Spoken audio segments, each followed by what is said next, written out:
বাংলা দোষীদের শাস্তি চেয়ে চূড়ান্ত শাস্তির দাবি চেয়ে পথে নেমেছে বাংলার নাগরিক সমাজ থেকে শুরু করে রাজনৈতিক নেতারা প্রত্যেকে পথে নেমেছেন। প্রত্যেকে চাইছেন যে তিলোত্তমার ধর্ষণ। সৌরভ দত্ত, সৌরভকে নিশ্চয়ই আপনারা এতদিনে অন্তত খুব ভালোভাবে চিনে গেছেন, কারণ সৌরভ দত্ত এমন একজন টিভি9 বাংলার প্রতিনিধি যিনি তিলোত্তমার খুন এবং ধর্ষণ মামলার একের পর এক খবর ব্রেক করেছেন, গোটা বাংলার মানুষের সামনে নিয়েছেন সেই সব তথ্য যে তথ্য নানা মহল থেকে নানাভাবে চাপা দেওয়া হচ্ছিল।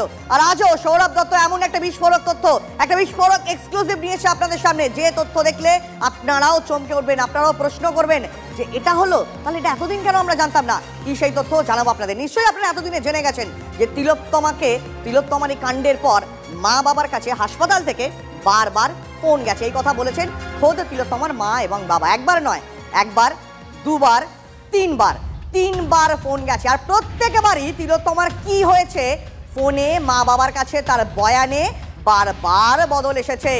প্রথমে ফোন করা হয়, প্রথমে ফোন করে বলা হয় তিলোত্তমা অসুস্থ।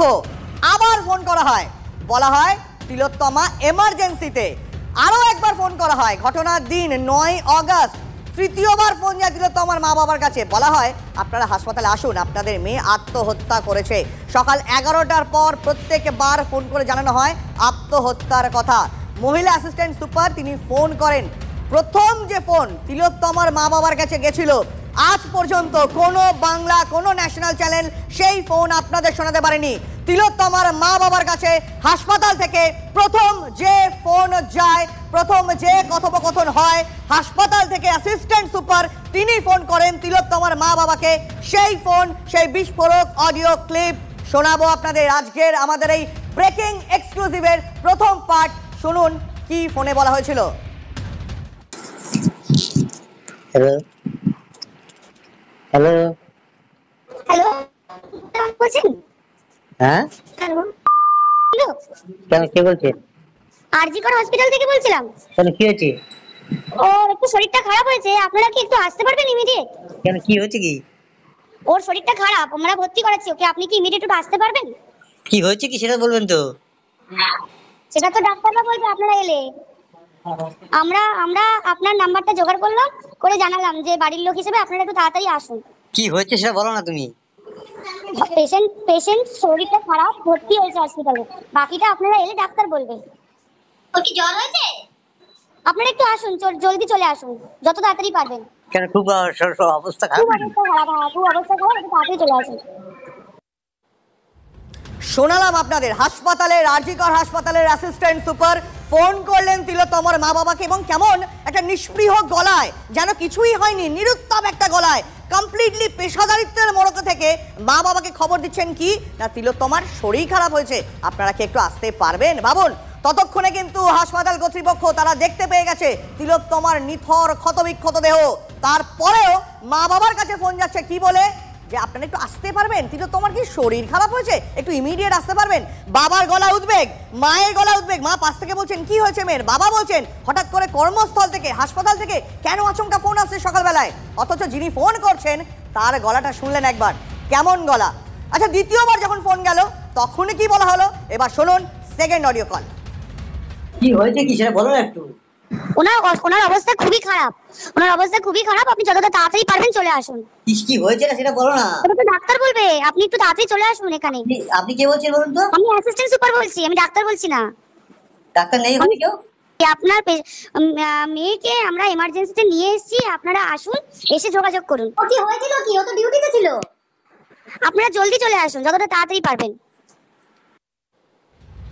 শুনলেন দ্বিতীয় ফোনটা আপনি শুনলেন, দ্বিতীয় ফোনে গলা আরেকটু উদ্বেগ বাড়লো। ততক্ষণেও কিন্তু হাসপাতাল কর্তৃপক্ষ জানে তিলোত্তমার আসলে কি হয়েছে, কিন্তু তারপরেও মা বাবার কাছে যখন ফোন যাচ্ছে হাসপাতাল থেকে, বলা হচ্ছে আপনারা তাড়াতাড়ি আসুন, আমি অ্যাসিস্ট্যান্ট সুপার বলছি, আমি কোনো ডাক্তার বলছি না। এটা হলো দ্বিতীয় ফোন কল। এরপরেই নাটকের ক্লাইম্যাক্স যাকে বলে, হাসপাতাল কর্তৃপক্ষ কতটা অমানবিক হলে এই ঘটনা ঘটাতে পারে, শোনাবো আপনাদের। তৃতীয় ফোন কল হাসপাতাল থেকে গেল মা বাবার কাছে, শুনুন। হ্যাঁ শুনুন, আপনাকে তখন বারবার বলছিলাম, ব্যাপারটা হচ্ছে যে আপনার মেয়ে উনি সুসাইড করেছেন হয়তো, বা কিছু মারা গেছেন। পুলিশ রয়েছে, আমরা হসপিটালে সবার সামনেই রয়েছি, ফোন করছি, আপনারা যত তাড়াতাড়ি পারবেন চলে আসুন। শুনলেন তৃতীয় ফোন কল, যেখানে বলা হলো আত্মহত্যা করেছেন বা মারা গেছেন কার্যত নিরুত্তাপ গলায়, যে হাসপাতালের একজন ডাক্তার দীর্ঘদিন সেই হাসপাতালে রয়েছেন, সেই হাসপাতালের অ্যাসিস্ট্যান্ট সুপার মা বাবাকে বলছেন নিরুত্তাপ নিষ্পৃহ কার্যত পেশাদারিত্বের মোড়কে একটা গলায় যে তাড়াতাড়ি আসুন, আপনার মেয়ে বোধহয় আত্মহত্যা করেছেন, মারা গেছেন, বোধহয় কিছু একটা হয়েছিল।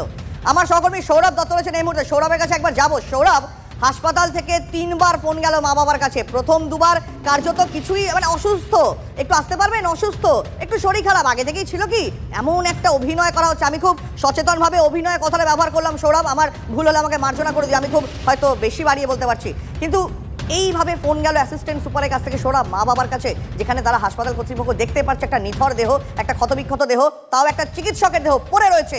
মা বাবাকে সত্যিটা প্রথমেই ফোন করে একটু মানবিকভাবে এই কথাটা বলা গেল না সৌরভ?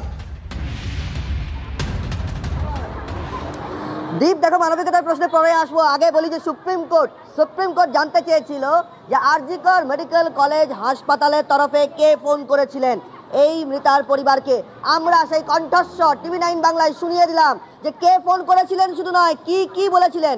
প্রথম ফোন 10টা 53 মিনিট 1 মিনিট 11 সেকেন্ডের ফোন, সেই ফোনে বলা হলো আপনার মেয়ে অসুস্থ হয়ে, গুরুতর অসুস্থ হয়ে হাসপাতালে ভর্তি, আপনারা তাড়াতাড়ি আসুন।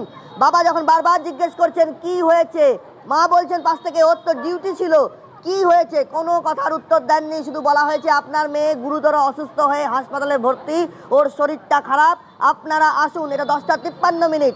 তারপর পরবর্তী ক্ষেত্রে 5 থেকে 8 মিনিট অন্তর ফোন, পরবর্তী 46 সেকেন্ডের ফোন, সেই 46 সেকেন্ডের অডিও ক্লিপ যেটা আমরা আমাদের দর্শকদের শোনালাম।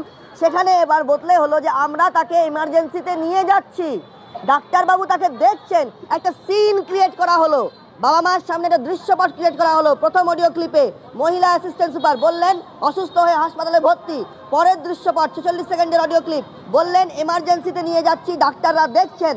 তারপর 28 সেকেন্ডের তৃতীয় ফোন, সেখানে বলা হলো যে অনেকক্ষণ আপনাদেরকে বলার চেষ্টা করছিলাম যে বিষয়টা হচ্ছে আপনার মেয়ে হয়তো সুসাইড করেছে, আপনারা তাড়াতাড়ি আসুন, এই বলে ফোনটা কেটে দেওয়া হয়। প্রশ্ন হলো এত নির্লিপ্তভাবে একটা সংবাদ জানানো হচ্ছে, ভার্সনগুলো কে দিল?